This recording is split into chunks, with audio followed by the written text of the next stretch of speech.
Следите вести на Слободна ТВ. Добро утро. Председателот на Турција Реджеп Тајип Ердоган, генералниот секретар на Обединетите нации Антонио Гутереш и представници на Русија и на Украина денеска во Истанбул ќе потпишат договор за извоз на жито. Договорот е според планот на Обединетите нации да се деблокира извозот на украинско жито преку Црното море и да ѝ се дозволи на Русија да извезува жито и вештачко ѓубриво. Тоа би можело да ја намали глобалната криза на храна поради што се зголемија цените на житото и другите житни култури.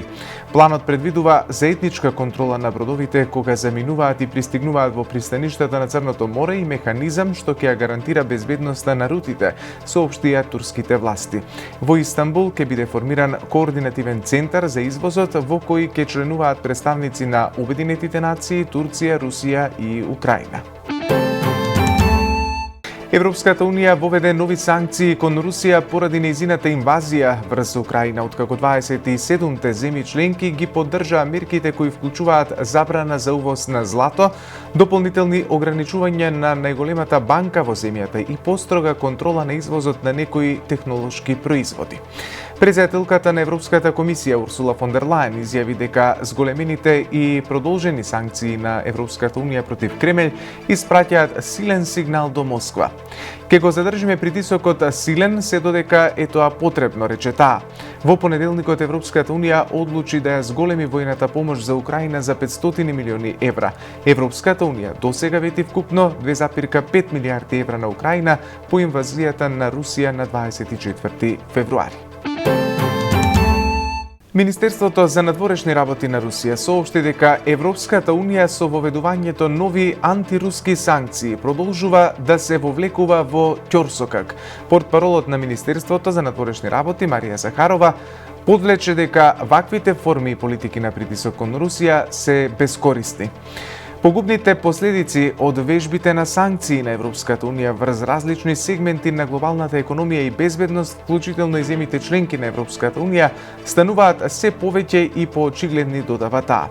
Седмиот пакет санкции на Европската Унија покрај забрана за директен и индиректен увоз, купување или пренос на злато од Русија ги вклучува и Сбербанк, мотоклубот Ноќни волци, Федерацијата Руски свет, актерите Сергеј Безруков и Владимир Машков. Европската централна банка ги зголеми каматните стапки за прв пат по 11 години со зголемување од 0,5% наместо претходно очекуваното зголемување од 0,25%. Управниот совет презеде дополнителни клучни чекори за да се осигура дека инфлацијата ќе се врати на целта од 2% на среден рок. Одлучи да ги зголеми трите клучни каматни стапки на Европската централна банка за 0,5% се наведува во соопштението до медиумите. Според Европската централна банка, незината одлука била заснована на ажурирана проценка на ризиците од инфлација и дека сега е вистински момент да се направи поголем прв чекор на патеката за нормализирање на стапките на политиката отколку што беше сигнализирано на претходниот состанок.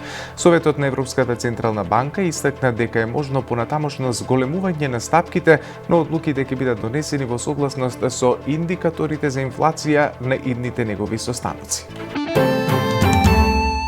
Продолжуваме со вестите. Извршниот комитет на ВМРО ДПМН ја прифати иницијативата за референдум за спорот со Бугарија, која изминатите денови беше најавувана од председателот на опозицијската партија Христијан Мицкоски. Генералниот секретар Ѓорѓија Сајковски изјави дека иницијативата е прифатена едногласно и во целост, а партијата почнува процес на широка консултација со експертската и општествената јавност за природата, карактерот и формулацијата на референдумското изјаснување. Од партијата велат дека остануваат против уставните промени со кои треба да се внесат бугарите во македонскиот устав.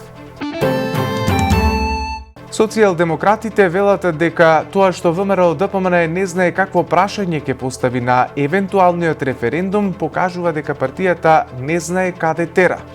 Тие, велат од СДСМ, бараа референдум и за Преспанскиот договор, па го бойкотираа, а собираа потписи за референдум за пописот и на крајот се откажаа.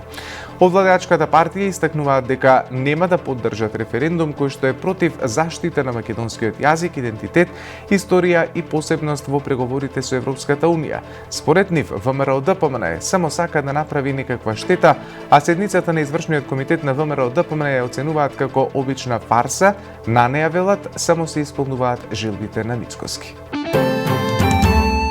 Според статистиките на здравствените власти, продолжува брзиот растечки тренд на нови случаи од коронавирусот во земјава. Според последната дневна статистика, по спроведени 1631 тест, регистрирани се нови 788 случаи на заразата.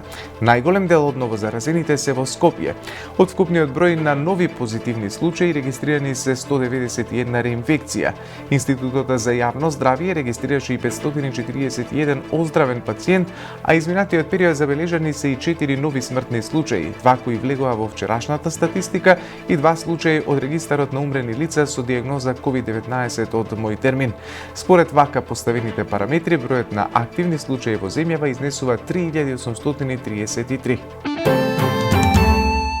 А за моменталната епидемиолошка состојба во земјава во текот на вчерашниот ден заседаваше Комисијата за заразни болести. Оттаму информираат дека и покрај зголемениот број на новозаразени, сепак состојбата во државата со вирусот е стабилна и дека засега нема да се воведуваат дополнителни превентивни мерки.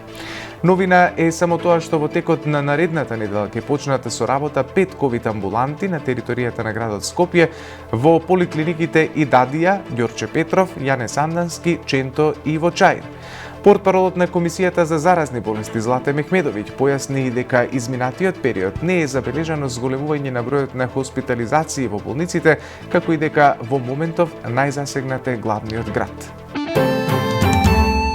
Продолжува интервенцијата на противпожарните служби во гасење на пожарот на опожарената шума на потекот меѓу беровските села Будинарци и Митрашинци. Откако вчера областа ја надлетуваше армиски хеликоптер, денеска во гасење на пожарот ќе се интервенира и од воздух. За таа цел ќе бидат вклучени еден армиски, еден полициски хеликоптер и ер трактор, информираат од Центарот за управување со кризи. Градоначалникот на општина Берово Звонко Пекески побарал и од соседните општини да се вклучат во гасењето на овој голем шумски пожар, кој е од непристапен планински предел. Огнените јазици се на далечина од 6 километри од регионалниот пат Берово-Виница и засега нема опасност по населените места во Беровскиот регион. Според информациите од пожарникарите, зафатена е шума од над 50 хектари, а пожарот брзо се шири поради засилениот ветер. Центарот за управување со кризи е подготвен како никогаш досега да се справи со шумските пожари. Изминатите 7 дена имаше повеќе од 10 сериозни шумски пожари на територијата на државата, но сите беа брзо изгаснати, вели директорот на ЦУК Стојанче Ангелов. Според информациите на Ангелов, споделени во гостување на телевизија Сител, од трите ер трактори, едниот е функционален, додека вториот се чека да биде донесен од операторот, а третиот се сервисира, додавајќи при тоа дека тие се во надлежност на Дирекцијата за заштита и спасување. Имаме 2 функционални хеликоптери на армијата. Овие хеликоптери се покажаа како исклучително значајни минатата година. Од годинава имаме на располагање еден хеликоптер на Министерството за внатрешни работи кој е способен за гасење пожари. Имаме и 820 професионални пожарникари, 200 доброволци и од противпожарното друштво. Покрај пожарникарите имаме 60 возила, 45 цистерни, потоа теренски возила со носивост од 500 и 600 литри кои можат да се движат на тешко пристапни терени, посочи Ангелов. Со оваа информација го заокружуваме овој преглед на вестите.